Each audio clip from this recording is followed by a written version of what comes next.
We continue now at the top of Daf Kufta Zayin Amid Beis in Meseches Bava Kamma. This is Bava Kamma Daf 116b. On the previous Amid, the Gemara was discussing a case where a person goes to save someone else's donkey, but he knows that he's going to lose his donkey down the river in the process.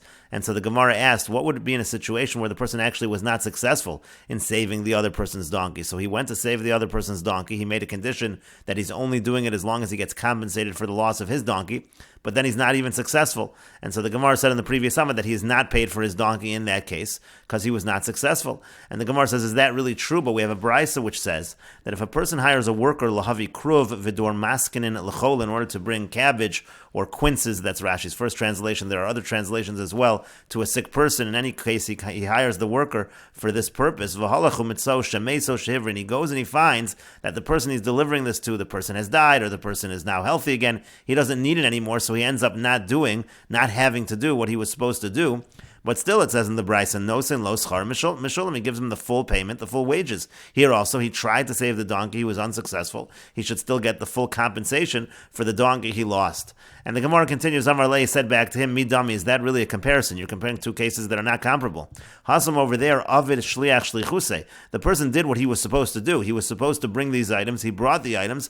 The person didn't need it anymore because either he wasn't alive or he was healthy again. But over here, lo Avid shliach shlichuse. He was supposed to save the donkey. He didn't save the donkey. He didn't do his shlichus, and that's why in this situation he's not going to get paid the full amount. The Gemara continues at the two dots. Tanu Rabban, and the rabbis taught, and this is from the Tosefta. Shayara shaysam haleches b'midbar. If you have a caravan that's traveling in the wilderness, v'yamad aleh gayas l'tarf, and then troops come and they attack in order to plunder it. They want to take the property of this caravan, and they end up paying them off. So mechashvin lefi mammon, we do calculation according to how much money each person had. When you want to redivide up that everybody should essentially pay their share towards what was paid off, they calculate their share based on the amount of money they have. You do it in terms of those proportions. Vein mechashvin lefi nefashos. You don't calculate based on how many people. You don't say, well, there are this many people, so we'll divide that amount of money equally among all the people. Rather, you divide it according to the amount of money each of them has, because that's the amount that would have been taken before you paid off. Had they plundered and taken everything, it would have been according to those proportions.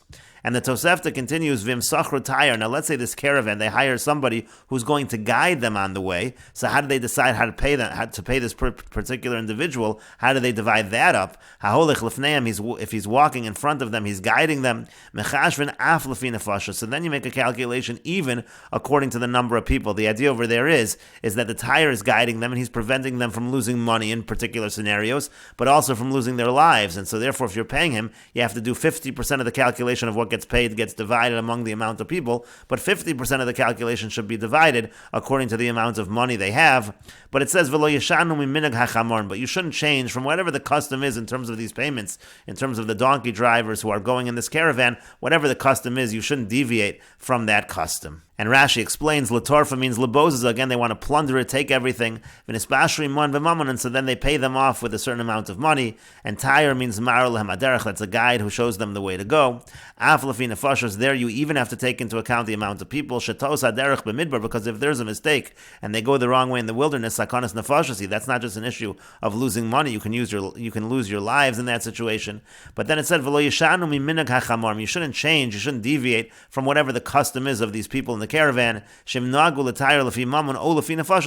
the custom is to pay the guide according to the amount of money, or to pay the guide according to the amount of people. Whatever the custom is, that is what should be done. And the Gemara continues, and this is also from the Tosefta, Rashain hachamor and lahasnos, the donkey drivers who are again part of the caravan, they can make a condition and say, Shekol misha yovad lo chamoro, anybody who loses his donkey, yamid lo chamor acher, they'll provide him with another donkey.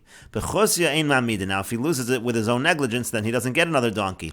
Shelo bechosya, but if he loses it and it wasn't negligence, mamidin lo, so then they give him another donkey. V'yamamar, now if he says, Tenu li vani eshmor ein shomen lo, let's say he says, give me money, don't give me a donkey, just give me money instead, but I'm still going to watch everything just like everybody else. We don't listen to him because he doesn't have an incentive to watch if he no longer has a donkey of his own that he's trying to protect. The Gemara says, Pshit, it's obvious. Of course you give him a donkey, because then again he'll have the incentive to watch together with everybody else. The Gemara says, Lo no tzrich, it's necessary. The case is where he already has another donkey. donkey. So this is just a question, are they going to give him a second donkey? Maybe there it makes no difference, let them give him money. He still has an incentive to watch along with everybody else, to be on guard along with everyone else, because he has already one donkey. The Gemara says, Ma'udatema, what might you have said? How come interle? He's already protecting his own donkey. What do you need to give another donkey for? You can give him money if that's what he wants. Kamash Malan, so that's what it's teaching us. Shani nitirusa dechad, minitirusa de betray. It's different guarding one donkey than two donkeys. And therefore, instead of giving him money, you really should give him a second donkey. That again will give him more incentive to guard together with everybody else. As Rashi says, Ein shomun lo, we don't listen to him. Shema lo yikach hachamor. Maybe he's not going to buy a donkey; he'll just have the money. V'hem lo hisnu ela kadei sheyikach hachamor. The whole condition is that he should have a chamor via moser nafsho lishmor imoen baleilos. That way, he's going to be moser nefesh to guard together with them at nights. Menachayos v'listim, from the wild animals and from the robbers. And the Gemara continues with the two dots, and this is also from the Tosefta, Tanu Rabbanan, the rabbis taught, Sfina shaisa ma'aleches bayam, if you have a boat that is traveling in the sea, Amar alen nachshel letov, and a storm comes and it's going to sink the ship, vehikilu mimasa, so they throw some things overboard in order to save the ship, mechashvin lefi masay, so then when they do a calculation to reimburse the person, whoever stuff they threw over, they make the calculation according to the weight of the various items, vein mechashvin lefi mama, they don't make the calculation according to the amount that all of these various items are worth. But they shouldn't deviate, they shouldn't change from whatever the custom is of the sailors. For Rashoyin hasafanim lahasnos, and the sailors can make the following condition: Shekol misha avdalo sfina, that anybody who loses a boat, yamid lo sfina acheres, they'll provide for him another boat. Avdalo b'chusi, again, if he loses it with negligence, ein ma'amidin, they don't provide him with another boat. Shalo b'chusi, but if it's not negligence, ma'amidin lo, then they provide him with another boat. V'pirish l'makam shein hasfinas holchin, let's say he takes his boat to a place where the boats don't usually go, ein ma'amidin, so then they don't provide him with another boat, because that's considered negligence. The Gemara says, pshita, that's obvious, of course it's negligence in that case, and the Gemara says, lo no tzricha, it's necessary, because in Nisan, they used to distance themselves just one rope length from the shore. The idea was that in Nisan, the rivers were they had more water because of the snow that melted into the rivers, etc. And so therefore it was deep enough just to distance yourself just a little bit from the shore. Uve Tishrei, but in the times of Tishrei where there was less water, Merachi Trey Ashli, so then the boats, they would distance themselves 2 rope lengths into the river, because again it was a little less water in general in the river in Tishrei, and so therefore you needed to go a little bit more offshore in order to find water that was deep enough. And so what happened in this case was as follows: V'ka'azal b'yomei Nisan l'makom Tishrei. This person was taking his boat in the times of Nisan, but he went already too deep. In the times of Nisan, he should have just done 1 rope length, but he did what he was used to in the times of Tishrei. He did 2 rope lengths in that case, so he took it to a place that he normally wouldn't in that particular time. So Ma'udatema, what might you have said? He's taking his normal route. Maybe that's not considered negligence. That's something that he normally does. You just wouldn't do it in that particular month. So maybe that shouldn't be considered negligence. Kamash Malan, that's what it's teaching us over here. That is considered negligence, because at this season you shouldn't be going that deep into the river. It's considered negligence, and he's not provided with another boat. And the Gemara continues, Tanu Rabbanan, the rabbis taught, and this is also from the Tosefta, Shayora Shaisam Aleches Bamidbar, if you have a caravan that's traveling in the wilderness, V'yamad Gais V'tarfa, and troops are coming to plunder it, V'yamad Echad Mehen V'hitzel, and one of them gets up and he saves the property. So the halach is Hitzel Liyem, so the halach is that he saves it for the common good, meaning to say, everybody gets back their own property. Whatever is saved goes back to the original owners. Now, if he says that whatever I'm saving it for myself, I want to become the owner, so then Hitzel Liatzmo, so then that condition works, and whatever he saves goes to him. And the Gemara says, hey Chidami, what exactly is the case? If the case is that everybody really is theoretically able to save their own property, so then even at the end case of the Tosefta, where he says he wants to keep the property, it shouldn't go to him, it should go to everybody, because nobody's given up hope. They're all able to save it. Nobody's made their property ownerless in this situation. If it's not able to be saved, so then it's all ownerless. Even in the first case of the Tosefta, where he doesn't say anything, he should be able to keep it for himself, because he's essentially saving property that the original owners gave up hope is considered ownerless. And so the Gemara gives a number of answers to this question. Amar Rami Bar Chama says, Hacha b'shutfin askin. And here we're talking about a situation of a partnership where they both own the property. And in this situation, a partner is able to say that I want to divide, not even with the consent of his partner. He's able to say, I no longer want to be partners. Let's divide up the property. And so that's why it works as follows. Amar, if he says that in a situation where he says that he's taking it for himself, so polik, so he's essentially divided the partnership, and whatever he takes essentially is his property. It's not now owned by both of them. It's not something that they divide evenly. Rather, he's saying, we're no longer partners, and whatever I save, that's going to be my half of the partnership. But lo amra, but if he doesn't say anything, so lo polig, he hasn't divided the partnership, and therefore they're still partners. Whatever he saves, they're going to divide 50-50.